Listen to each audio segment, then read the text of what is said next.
Hi, and welcome to another video. Today's tutorial is going to be related to how we cover pop-up screens and application screens when another screen comes in front of it. And when I say cover, I basically mean that we want to darken those background screens to lend focus to the screens which are forward of that. And within Appward, we do that in a certain way. So let's get to it.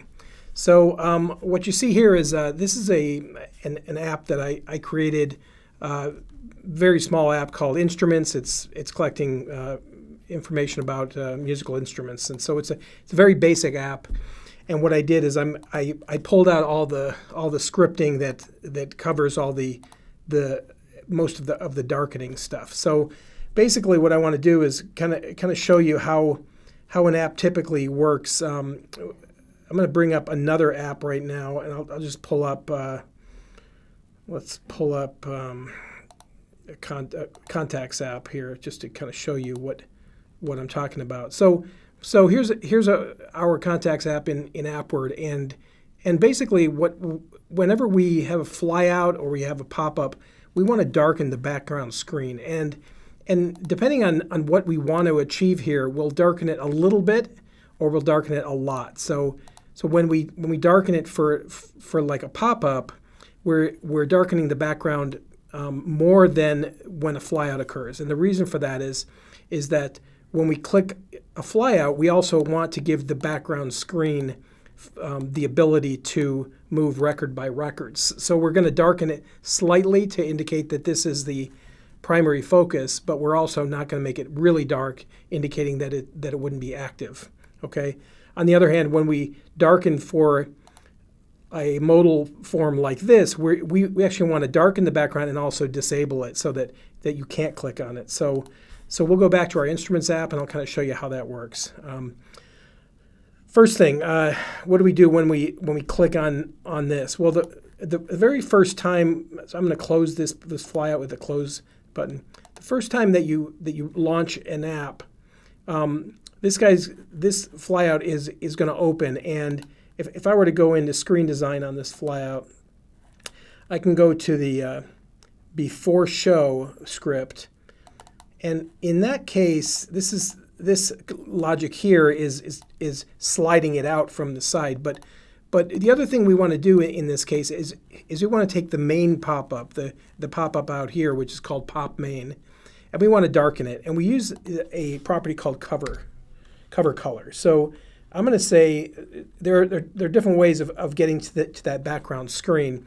We know that I can just say dot curly bracket indicating an orphan screen, dot pop main curly, and then I can use the backslash to indicate the properties, and I can say cover color, and I can make that equal to black, comma 10. Okay, and what that means is that take a black color and use a 10 transparency. So 100 transparency would be all black. A 10 transparency just takes all the colors that are here and it covers it. So that's why it's called cover color. Okay, so I've effectively changed that property when this pop-up shows, but I also want to send that back to the client, and we do that by using the Shift Control S or by just typing send to client. So I'm basically changing that property at the server, which is where the scripting occurs, and then I'm sending it back to the client like this. Okay, and so the result of that is that when this thing shows, when this flyout shows, it's going to put a 10 in the background here. Okay. Now, obviously, when we show it and we show a background color, when we close, we want a similar thing to happen. But what this close does is this runs a transition. So we look, and you can see that it starts the transition, and it moves the transition object moves it back to the right. So it's basically moving the left property. That we're using a transition left object in the screen, and we can see that here, right here, transition left. And we can kind of look at the on-complete of that close, and you'll see that what we do here is we're going to say, hey, if the pop main was previously covered with black 10, then go ahead and clear it. And so that's a way of issuing a clear of that. And why we differentiate between, can we just do this? Yeah, we can do this too. It will just default so that whenever this thing closes, it will uncover the background. However, if something else has covered it with a darker shade, we don't want to interfere with that. And that's why we're using the if statement here, and we're saying if.popMain \cover color equals black 10, then do the following, and then we can, whoops, it automatically added that, so I can do something like this, okay? And the result of that will be that when I open it, this is covered a little bit. When it comes back down, let's see, is that working for us? Nope, it's not working for us very well. Let's see. Let's take a look. There's also another, when the pop-up opens for the first time, it's showing. When it closes, it's not actually closing, so the before show doesn't happen again. But if we come down to Func show instrument, I think that's usually where we would see. Yeah, so here you can see that guy's using a lowercase BLAK, and I was checking for uppercase BLAK. So let's go back to our pop-up screen and make sure that we're using the right case in our close command, because it is case sensitive. So if in my transfer here, yeah, we'll say if it's lowercase BLAK, then do it. Okay, and let's make sure that the pop-up screen is also using lowercase, just to keep all the cases correct. Yep, that's lowercase too. So that should work now. Let's see what's happening here. So boom, it comes and then back, and it brightens. You can kind of see a very slight brightening occur. So once this thing has flown out and it comes back, we're actually not unloading it. So we're not closing that screen. It's still back there, but it's invisible, and then it pops forward. So we need to set that cover color. Now that's basically the standard covering of all of our flyouts within Appward, and you can take a look at other applications and you'll see kind of a similar behavior. Now the next step is anything that's a pop-up. Okay. So for example, this would be a pop-up. If I press the plus key, I would really not only want to see the background darken, but normally if that's flying out, I also want to see that close. And so you can see that when I press plus, this guy closes. Why does that happen? Because let's inspect this plus button here, and we'll come down to after click, and we're basically showing the pop-up, the add pop-up here. So let's take a look at that add pop-up. So I'm gonna get out of screen design. I'm gonna open this guy, right-click, go to screen design, kind of take a look at him. And of course, we expect something to happen on before show. That's the initialize of this. So what do we really want to see? Well, when this shows, we want to close that flyout, but we also want to darken the background screen. Okay.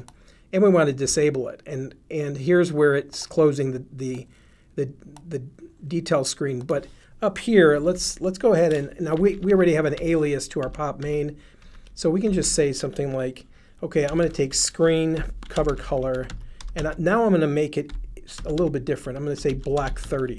That's 30% color coverage. And then I'm going to come up, Control Shift S to send it to the server.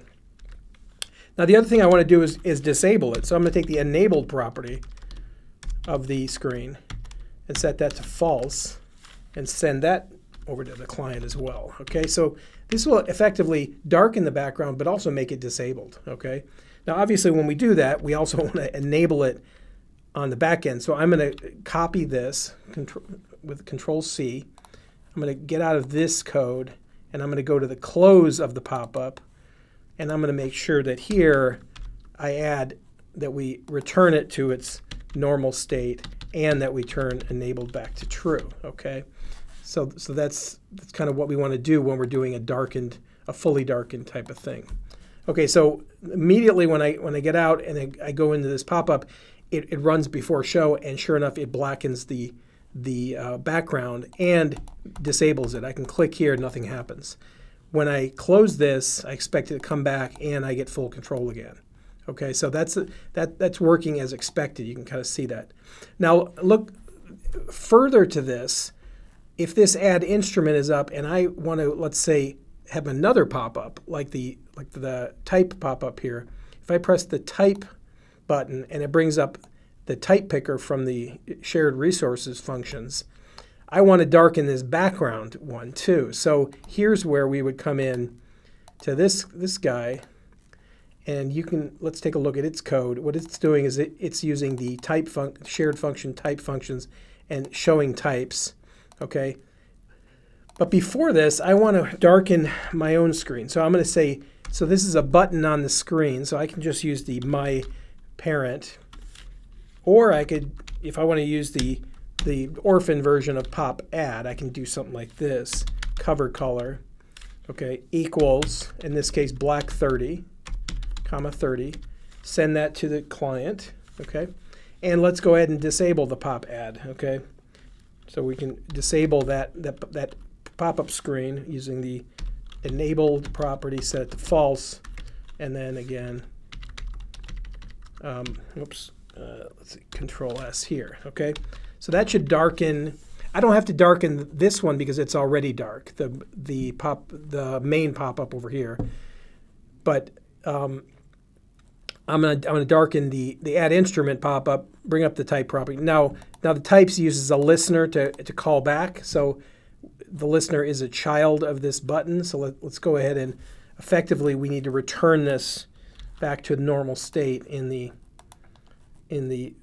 underneath in the listener. We're going to inject. We're going to say, hey, when this guy comes back out, let's go ahead and return at least the pop add back to normal and enable it. Okay.